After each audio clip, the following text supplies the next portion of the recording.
Hi, everyone. Stephanie Ray, Accountability Evangelist.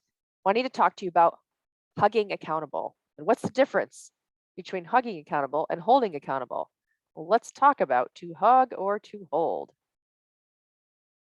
First of all, we have this accountability matrix, and the most important thing you need to know is that you can only control yourself. Okay, control versus influence. You can influence others.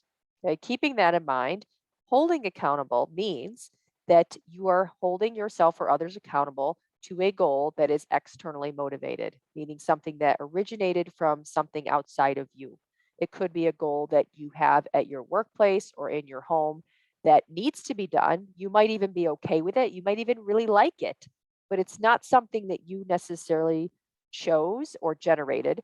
And therefore, you have to be held accountable for achieving it versus hugging accountable, which is internal motivation. This is a goal for which you have a burning, inescapable desire to achieve it. Something that's super important to you that you want to achieve. You want to run a marathon. You want to write a book, you want to start a business, you want to have a better relationship with your spouse, whatever it is that you really, really, really want, that is the difference between being hugged or held accountable.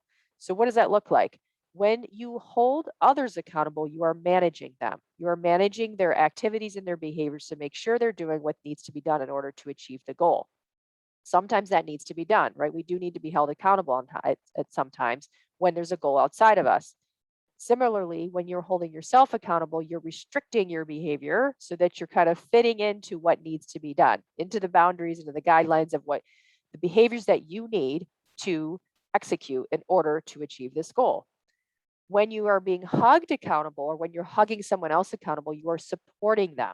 The difference between managing and supporting really is just the difference between whether the goal originated from that person or from something outside of them. But it feels different when you're hugged accountable because this is something you really want to achieve.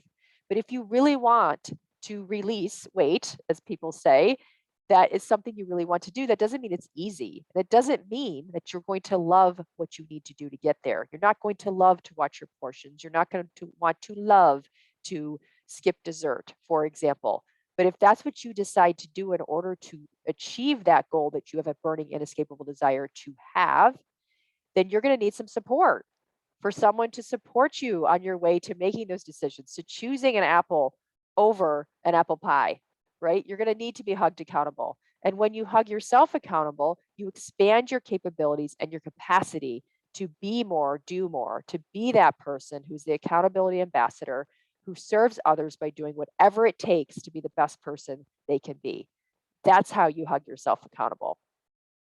So I hope you enjoyed that little lesson on hugging accountable. Share it with your friends. Let me know what you think about it. Put it into practice. It's really a wonderful thing.